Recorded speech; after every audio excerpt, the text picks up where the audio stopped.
Bismillahirrahmanirrahim. Assalamualaikum warahmatullahi wabarakatuh. Oke semuanya, perkenalkan nama aku Anissa Nur Alamsyah. Di sini aku dan teman-teman akan menjelaskan tentang metabolisme dan enzim. Simak sama-sama yuk.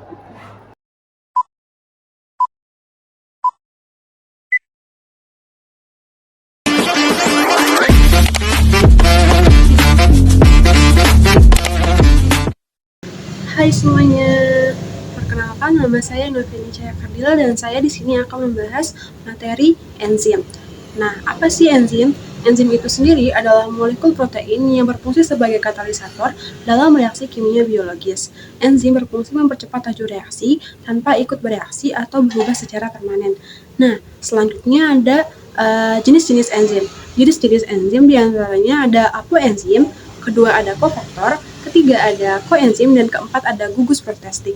Nah, bagaimana sih sifat-sifat enzim itu sendiri? Pertama, sifat-sifat enzim itu ada spesifisitas, kedua ada katalisator, ketiga regulasi, keempat efisiensi, kelima dia sensitivitas terhadap suhu, dan keenam sensitivitas terhadap pH, ketujuh dapat dihambat, dan kedelapan dapat diaktifkan. Lalu selanjutnya, cara kerja enzim secara umum. Cara kerja enzim secara umum dapat dibagi menjadi 4. Yang pertama yaitu mengikat substrat, yang kedua yaitu mengubah konformasi, yang ketiga adalah mempercepat reaksi, yang keempat adalah melepaskan produk. Jadi cara kerja itu sendiri berkaitan dengan substrat, dimulai dari pengikatan substrat, lalu penghasilan substrat atau produk-produk yang dapat diaktifkan. Yang keempat itu yang terakhir yaitu melepaskan substrat atau hasil produk reaksi sehingga enzim itu bisa mengikat substrat lain. Terima kasih.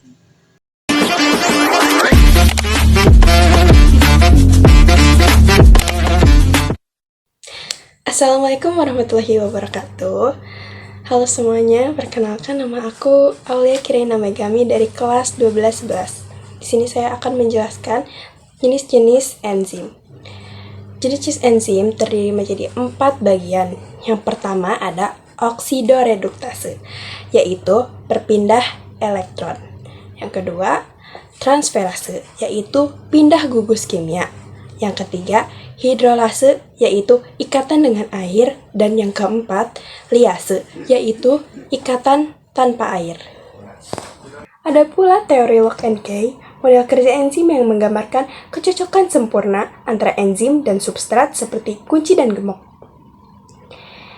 Enzim adalah sebagai kunci, substrat adalah anak kunci. Substrat hanya cocok dengan enzim tertentu atau spesifik. Saat cocok, terbentuk kompleks enzim substrat N, terjadi reaksi N. Hasil dilepas N, enzim tetap bisa digunakan lagi. Ciri model kerja enzim ada 3. Spesifik, reversible, dan tidak mengubah enzim permanen.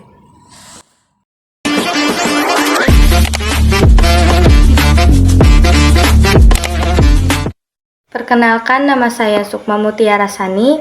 Saya akan menjelaskan tentang inhibitor enzim. Apa sih yang dimaksud inhibitor enzim? Inhibitor enzim adalah senyawa yang dapat menghambat atau memperlambat kerja enzim dalam mengkatalisis reaksi biokimia. Ada juga jenis-jenis inhibitor. Yang pertama, inhibitor reversible, yaitu ikatan lemah yang bisa dilepaskan lagi. Inhibitor reversible dibagi menjadi 2, yaitu inhibitor kompetitif dan inhibitor non-kompetitif. Inhibitor kompetitif biasanya bersaing dengan substrat untuk menempati sisi aktifnya enzim. Akibatnya, substrat tidak bisa masuk karena reaksinya terhambat. Contohnya, penghambatan enzim suksinat dehidrogenase oleh malonat. Yang kedua, inhibitor non-kompetitif. Inhibitor non-kompetitif biasanya menempel di bagian lain enzim seperti alosterik yang bukan di sisi aktifnya enzim. Inhibitor kompetitif bisa mengubah bentuk enzim menjadi substrat yang bisa masuk, tapi reaksinya tidak berjalan. Contohnya penghambatan enzim oleh ion logam berat. Ada juga jenis yang kedua, yaitu inhibitor irreversible, yaitu mengikat enzim dengan sangat kuat sehingga enzim tidak bisa dipakai lagi, biasanya berupa racun. Contohnya cyanida yaitu penghambatan enzim sitokrom oksidase yang berada di mitokondria. Ada juga manfaat inhibitor. Manfaat inhibitor di dalam bidang kedokteran juga dimanfaatkan sebagai obat-obatan, misalnya aspirin sebagai inhibitor enzim COX.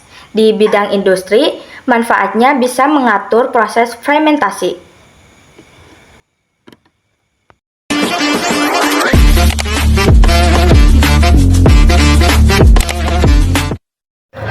Oke guys, sekarang aku akan menjelaskan tentang metabolisme. Apa itu metabolisme? Metabolisme adalah reaksi kimia yang terjadi pada tubuh manusia untuk mengubah makanan menjadi energi dan bahan pembangun bagi tubuh. Metabolisme dibagi menjadi dua proses, yaitu anabolisme dan katabolisme. Yang pertama, anabolisme. Anabolisme di mana proses menyusun atau membentuk, seperti proses pembentukan otot, atau kita dalam kata lain bisa disebut di mana molekul-molekul sederhana dibentuk atau disusun menjadi molekul kompleks. Yang kedua adalah katabolisme. Katabolisme adalah proses pemecah di mana makanan dipecah menjadi energi. Lalu dalam kata lain kita bisa sebut molekul-molekul kompleks dipecah dan menjadi molekul sederhana. Lalu metabolisme memiliki 3 komponen, yaitu kita bisa sebut dengan BAT. BAT. Yang pertama, B, basal metabolic rate. Basal metabolic rate adalah energi yang dihasilkan oleh tubuh untuk menjalankan aktivitas dasar seperti bernapas dan menjaga suhu tubuh.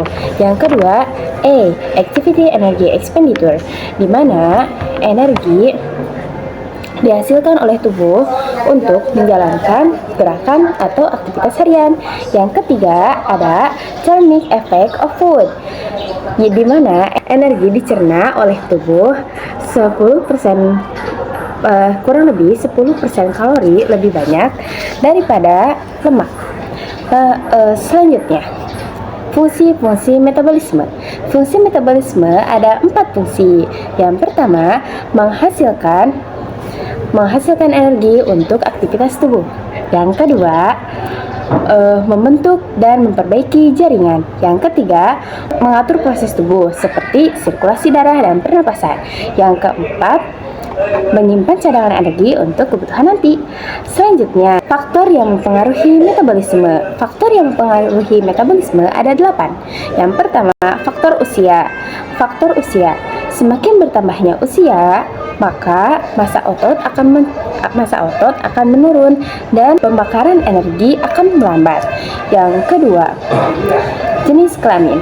Pada umumnya, pria memiliki massa otot lebih besar dibandingkan wanita, maka metabolisme pria lebih laju daripada metabolisme perempuan. Selanjutnya, yang ketiga, massa otot. Otot lebih besar membakar kalori dibandingkan lemak, bahkan saat istirahat. Yang keempat, genetika. Faktor genetik atau bisa disebut faktor turun-temurun akan mempengaruhi cepat atau lambatnya metabolisme. Yang kelima, aktivitas fisik. Bertambah banyak yang bergerak atau olahraga, maka energi yang dibakar juga bertambah besar. Yang keenam, pola makan. Frekuensi makanan, jenis makanan, dan protein yang dikandung oleh makanan akan mempengaruhi laju atau lambatnya metabolisme.